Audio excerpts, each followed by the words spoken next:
Kiss. 1, 2, 3, go! We.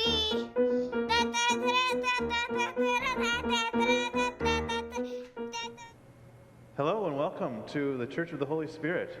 My name is Patrick Godon. I'm the Artistic Director of the International Chamber Artists, and we wish you a happy November. I'm here today with ICA's newly appointed Composer-in-Residence, Jim Stephenson. Welcome, Jim. How are you doing today? I'm doing great, Patrick. Good to see you. Great. So I've got a few questions for you today. I want to introduce you to our audience, our wonderful audience, and thank you for supporting us these 15 years.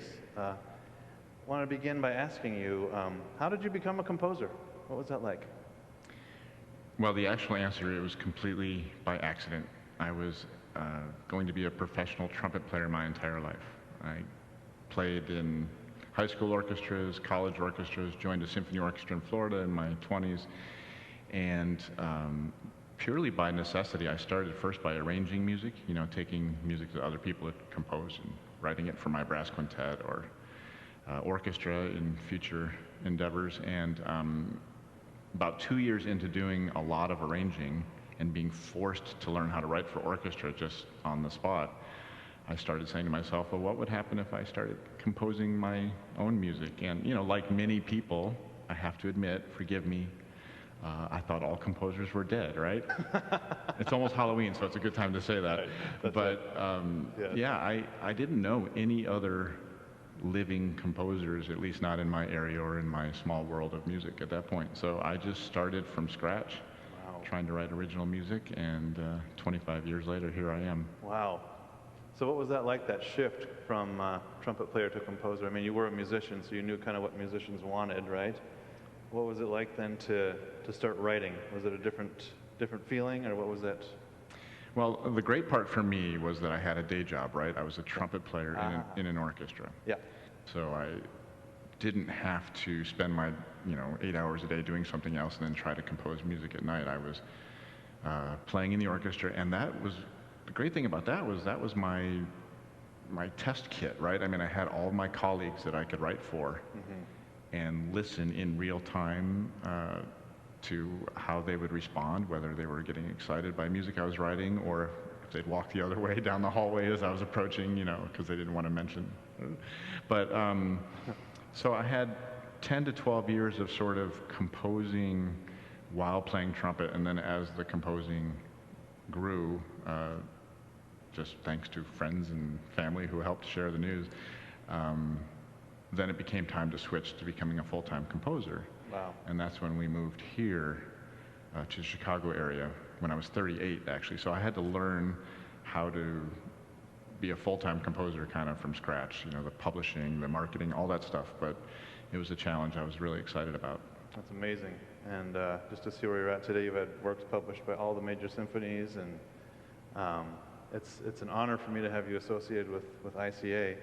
And ICA is where we actually met. It is. I don't know if you remember, but we did a performance with John Ye. John Ye and I were collaborating on some of his works, a CD of Jim's, and it was all Jim's work for CD Records. Sorry. It's called Liquid Melancholy. Go buy it.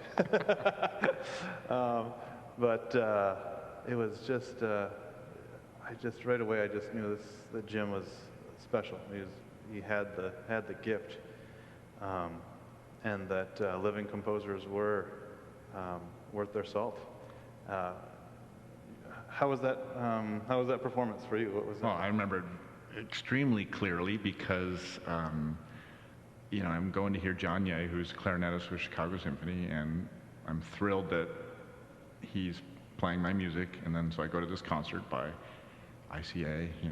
What's this all about? And it was at Trinity Church? Yeah, Trinity International University. International University, sorry. Yeah. Down in Deerfield? Yes. In Deerfield, yeah. And, I think I'm going to hear John, and that part was great, of course, but then I hear you playing piano, and I remember making a beeline for you as soon as the concert was over, because I had to tell you that, I've been fortunate to have my music played by several people and whatnot, but your performance of my music really struck me because I know that my music is not easy all the time. A lot of my accompaniments for concertos and sonatas, That's correct. The person is required to get around the piano a little bit, and you handled it not only with what seemed like so much ease, but you made such beautiful music at the same time. So I was just immediately attracted to your music making, and I had to let you know right away. So I remember feeling like starstruck a bit because I knew your reputation at the time, and that you came to the concert was really, I was telling all the musicians backstage, like, Jim's here. And I remember you came with your dad, and I think your sister was there too. oh my gosh, yeah. And I also remember that before we did your Etude Caprice and then the Sonata, and before we did the Sonata, I think you came up and talked about it a bit, and talked about Spike and how I'd forgotten that in the program. And but I also remember that we took a selfie at that time, and that you said, well, this is the first we took a selfie. Yep. I think we should take a selfie right now and just do a quick... Oh, we're going to do, oh yeah, absolutely. Another one, quick, ready, set, here, good, yeah, for all the kids at home. Great. And then I wanted to talk to you one more question. Now that you're composer in residence for ICA, what does that look like? Have you been composer in residence with other organizations, and what does that mean?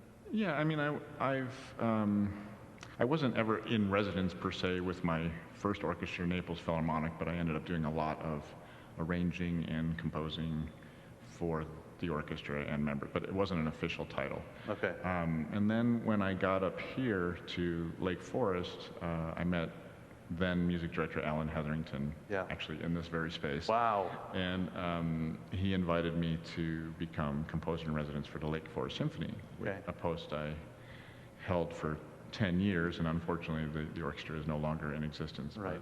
But that was a nice collaborative thing where I had music played every year. And most recently I've been appointed musical collaborator with the Grand Rapids Symphony, so I've been doing a lot of writing for them. That's huge. In these crazy times. But yeah, so meeting you and hearing ICA and, you know, just subsequently going to many concerts and knowing what your organization represents musically and just the fantastic things you're doing. When the opportunity to become composer in residence was made available to me, I was all, you know, sign me up, you know, immediately, because we composers, I know I speak for all of us, and you're a composer too, so I know you know this. When we know that our music is going to be played at the highest level, I mean, we don't hesitate. That's beautiful. There's no question about it. So it's a thrilling endeavor for me, and I just can't wait to see where it might go. I love it, and the thrill is mutual, and I'm excited.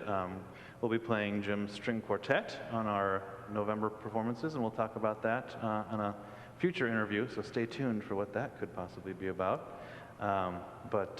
Also, we're looking at, we have a very special project that I can't reveal yet, but we're looking to do once things open up again, we've got a big project planned, and it's Jim's first endeavor in this sort of, with this particular genre, and we're gonna look forward to revealing that. I cannot wait. Yes. It's gonna be great. Yeah. So also maybe something at Christmas too, so stay tuned for that. And we'll do some more talking with Jim in a subsequent interview, so stay tuned in the coming weeks. And we look forward to having you visit our website. It's www.icamusic.org, and you can stay tuned with all of our activities there. But we welcome Jim Stephenson as our new composer in residence. Welcome, Jim.